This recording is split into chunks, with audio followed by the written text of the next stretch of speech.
जय हिंद। जय संपूर्ण क्रांति। जय सुभाष। जय प्रकाश। कुछ खबरों के साथ आपके दरबार में हाजिर हो गया इंद्र प्रकाश। आज 15 दिसंबर 2022 सरदार वल्लभ भाई पटेल की 72वीं पुण्यतिथि।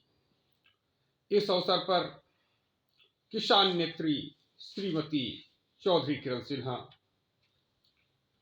राष्ट्रीय अध्यक्ष जनता दल इंद्र कुमार गुजराल ने महाराष्ट्र की राजधानी मुंबई में सरदार वल्लभ भाई पटेल को भावभीनी श्रद्धांजलि अर्पित की। सरदार वल्लभ भाई पटेल को भावभीनी श्रद्धांजलि अर्पित करते हुए जनता दल आई की राष्ट्रीय अध्यक्ष श्रीमती चौधरी किरण सिन्हा ने कहा कि आज एक बार पुनः 100 साल पहले जैसे हालात दिखाई दे रहे हैं। एक तरफ बर्बर सरकार, दूसरी तरफ मुफलिसी में, मजबूरी में, बदहाली में जीता हुआ किसान मजदूर। ऐसे में हमें सरदार वल्लभ भाई पटेल से प्रेरणा लेना होगा। जिस प्रकार से सरदार वल्लभ भाई पटेल ने किसानों के लिए आंदोलन किया, किसानों में चेतना पैदा किया और उस समय जो किसानों से अनावश्यक रूप से लगान वसूली हो रही थी, उसके खिलाफ संघर्ष कर किसानों को शोषण और उत्पीड़न से मुक्त कराया।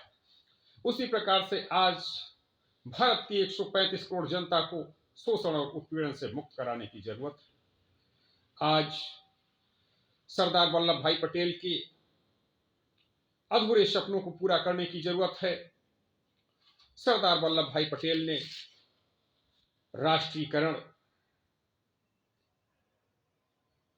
किया, तमाम रियासतों को एकजुट करके, मिला करके आज नई नई रियासतें बनाई जा रही हैं। इन नई नई रियासतें बनाई जा रही हैं, निजीकरण को प्रोत्साहित किया जा रहा है। इसलिए इन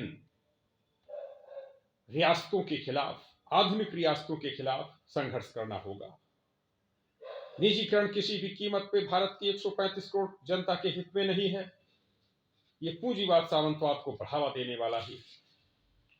श्रीमती चौधरी किरण सिन्हा ने कहा कि आज हमें संकल्प लेना है कि हम भारत में राष्ट्रीयकरण को बढ़ावा देंगे और राष्ट्रीयकरण को लागू कराने के लिए हर भरसक प्रयास करेंगे। पत्रकारों से पूछे जाने पर बिहार के संदर्भ में शराब की जो घटना हुई है, उसके लिए जनता दल आई की राष्ट्रीय अध्यक्ष श्रीमती चौधरी किरण सिन्हा ने कहा कि बिहार में जो घटनाक्रम हुआ है वह लालू राज का वह एक विवश रूप दिखा रहा है। जब नरसंहार हुआ करते थे, 40, 50, 60 लोगों एक ही रात में मौत के घाट उतार दिया जाया करते थे। छपरा की घटना, जिसमें लगभग आधा सैकड़ा लोग मौत के मुंह में चले गए, यह बड़ा ही विभत्स और दुखद है। श्रीमती चौधरी किरण सिन्हा ने कहा, मुझे याद आ रहा है एक ऐसी ही घटनाक्रम हुआ था जब भारत के प्रधानमंत्री यशस्वी अटल बिहारी वाजपेयी थे। उन्होंने संज्ञान लिया था, बिहार के व्यवस्था के लिए हस्तक्षेप किया था और सरकार को बर्खास्त किया था। लक्ष्मणपुर थे, हत्याकांड हो रहे थे उस समय।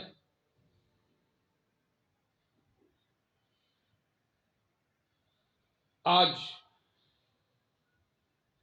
सेनारी जैसे हत्याकांड याद आ रहे हैं, लेकिन उस समय की सरकार ने, जब श्री यशवंत सिन्हा, श्री शत्रुघ्न सिन्हा अटल बिहारी वाजपेयी के साथ हुआ करते थे, तब अटल बिहारी वाजपेयी ने वो हिम्मत दिखाई थी, ताकत दिखाई थी कि बिहार में हस्तक्षेप किया था। आज यशवंत सिन्हा, शत्रुघ्न सिन्हा माननीय प्रधानमंत्री जी के साथ नहीं है। शायद इसीलिए आज प्रधानमंत्री जी वो हिम्मत और ताकत नहीं दिखा पा रहे हैं कि बिहार के इस जहरीली शराब कांड पर एक भी शब्द बोले। और केवल प्रधानमंत्री ही नहीं, भारत सरकार के गृह मंत्री, माननीय गृह मंत्री जी भी कुछ बोलने की स्थिति में नहीं है। एक भी स्टेटमेंट अभी तक नहीं आया। ये क्या हो रहा है बिहार में? आखिर बिहार में जब शराब की खेप पहुंच रही है तो डीएम क्या कर रहे हैं, एसपी क्या कर रहे हैं, जिले का शासन प्रशासन क्या कर रहा है, जिले की पुलिस क्या कर रही है? कैसे ये घटनाएं हो गई कि इतनी बड़ी तादाद में लोग मौत के मुंह में समा गए? आज सरदार वल्लभ भाई पटेल की जयंती विभिन्न स्थानों पर मनाई गई। जनता दल यूनाइटेड की भी विभिन्न कार्यालयों में मनाई गई। अन्य विभिन्न संगठनों के द्वारा जनता दल यूनाइटेड की तरह कार्यक्रम आयोजित किए गए और विभिन्न स्थानों पर जनता दल आई इंद्र कुमार गुजराल ने कार्यक्रम आयोजित किए। चौधरी किरण सिन्हा यूथ ब्रिगेड ने कार्यक्रम आयोजित किया। संपूर्ण क्रांति जागरण मंच ने अंबेडकर नगर में भावभीनी श्रद्धांजलि अर्पित किया सरदार वल्लभ भाई पटेल को। विजय कुमार लाल श्रीवास्तव एडवोकेट की अध्यक्षता में बांदा से शालिनी पटेल के देखरेख में किसान संगठन ने कार्यक्रम आयोजित किया। शालिनी पटेल जी जनता दल यूनाइटेड उत्तर प्रदेश की महिला अध्यक्ष हैं। तो इस प्रकार से सरदार वल्लभ भाई पटेल की विचारधारा को जीवित रखने का कार्यक्रम चलाया जा रहा है। चिकित्सा जगत पर बात करते हुए श्रीमती चौधरी किरण सिन्हा ने कहा कि आज जरूरत है किसानों को सब्सिडी देने की, एमएसपी न्यूनतम समर्थन मूल्य देने की। अच्छा होता कि आज प्रधानमंत्री जी घोषणा कर देते सरदार वल्लभ भाई पटेल जी की पुण्यतिथि पर कि हम न्यूनतम समर्थन मूल्य तत्काल लागू करते हैं। और इतना ही नहीं, मेडिकल सिस्टम का जिक्र करते हुए श्रीमती चौधरी किरण सिन्हा ने कहा कि आज केंद्रीय कर्मचारियों को, विभिन्न राज्य कर्मचारियों को उनके बीमार पड़ने पर सारी सुविधाएं सरकार द्वारा उपलब्ध कराया जाता है। सरकार द्वारा हॉस्पिटल चिन्हित कर दिए गए हैं, जिन हॉस्पिटल में जाकर के केंद्र और राज्य सरकार के कर्मचारियों को, अधिकारियों को, विधायकों को, सांसदों को विभिन्न प्रकार की सुविधाएं मिलती हैं, सहूलियतें मिलती हैं। लाखों रुपए के उनके बिलों का भुगतान सरकार के द्वारा किया जाता है। जबकि किसानों, मजदूरों और इस देश की शोषित पीड़ित जनता के लिए सरकार कुछ नहीं कर रही है। आयुष्मान कार्ड योजना फ्लॉप साबित हो रही है। ऐसे में सभी के लिए स्वास्थ्य सुविधाएं निःशुल्क की जानी चाहिए। श्रीमती चौधरी किरण सिन्हा ने कहा कि स्वास्थ्य सुविधाएं की ये स्थिति ये है कि जब कोई बीमार हो जाता है तो उसको दवा दी जाती है, इंजेक्शन दिए जाते हैं, लेकिन बीमार व्यक्ति भी जिस दवा और इंजेक्शन से उसे फायदा होने वाला है वह उससे घबराता रहता है, डरता रहता है, बचता रहता है। दवा एक ऐसी चीज है जिसका कोई व्यक्ति संचय नहीं करता है, अनावश्यक रूप से उसका ग्रहण नहीं करता है, उससे बचता रहता है। इसलिए अगर भारत की सभी 145 करोड़ जनता को स्वास्थ्य सुविधाएं निःशुल्क कर दी जाएं तो कोई भी जनता उसका दोहन नहीं कर सकता है, जनता उसका स्टॉक नहीं लगा सकती है, आवश्यकता से अधिक नहीं ले सकती है। किंतु हाँ, समान चिकित्सा व्यवस्था करने से बड़े पैमाने पर भ्रष्टाचार रुकेगा, पूंजीवाद रुकेगा जो शोषण का एक बहुत बड़ा हथियार है, सामंतवाद रुकेगा और गैर बराबरी रुकेगी, समानता आएगी, समाजवाद आएगा, भारत रत्न लोकनायक जयप्रकाश नारायण का सपना साकार होगा, संपूर्ण क्रांति का लक्ष्य पूरा होगा और सरदार वल्लभ भाई पटेल ने जो सपना देखा था भारत की बहुत सी तमाम रियासतों को एकजुट करके उनके सामंतवादी पूंजीवादी स्वरूप को मिटा करके उनका सरदार वल्लभ भाई पटेल का सपना पूरा होगा यदि भारत की समस्त 145 करोड़ जनता को स्वास्थ्य सुविधाएं उपलब्ध करा दी जाए।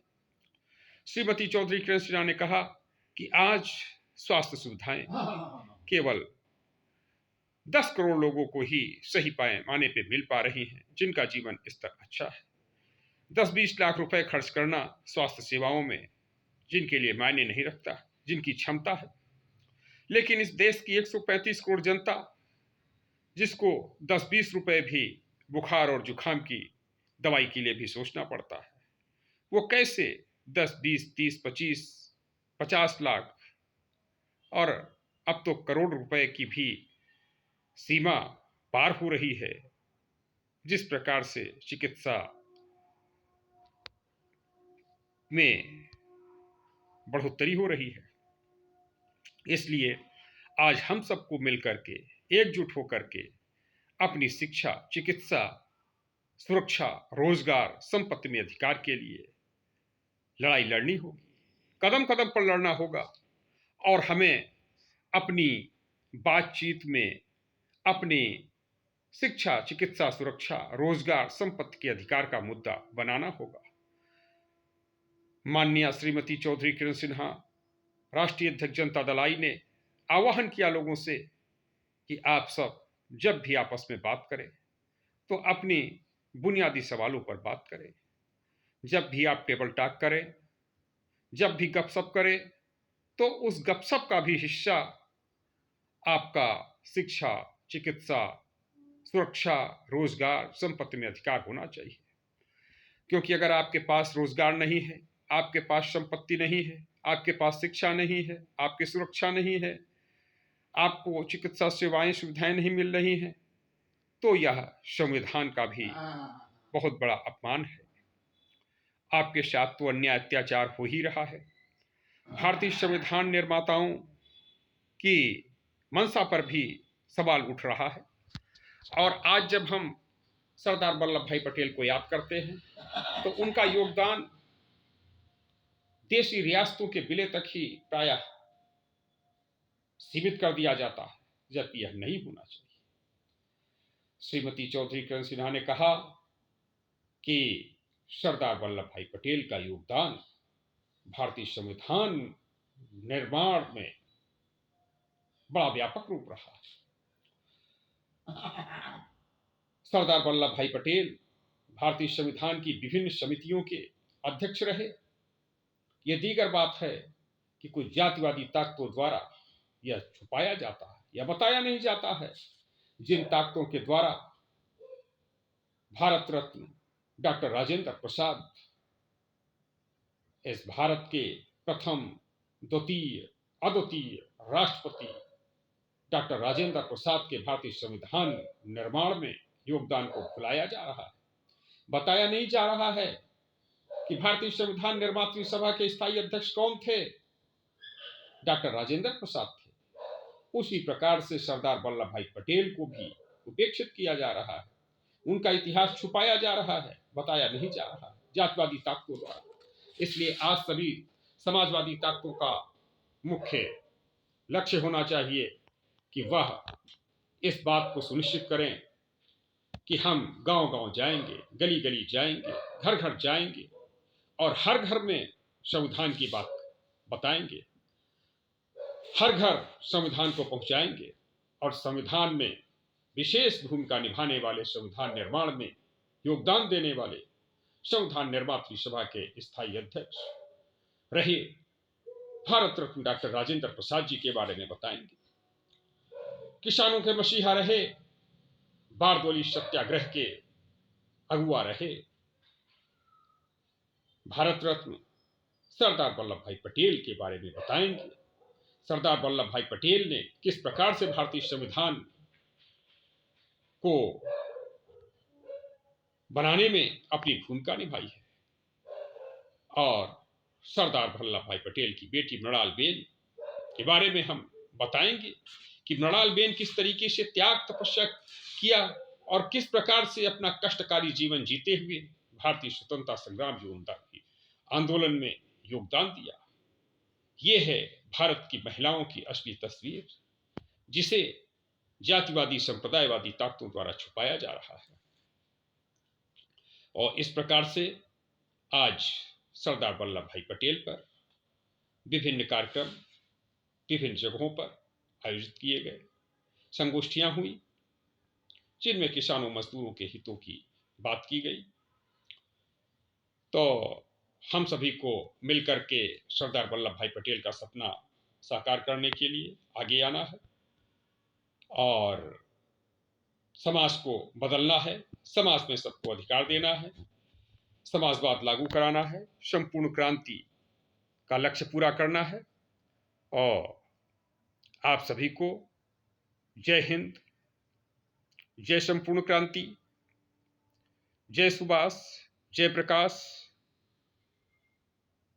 धन्यवाद जुड़ने के लिए।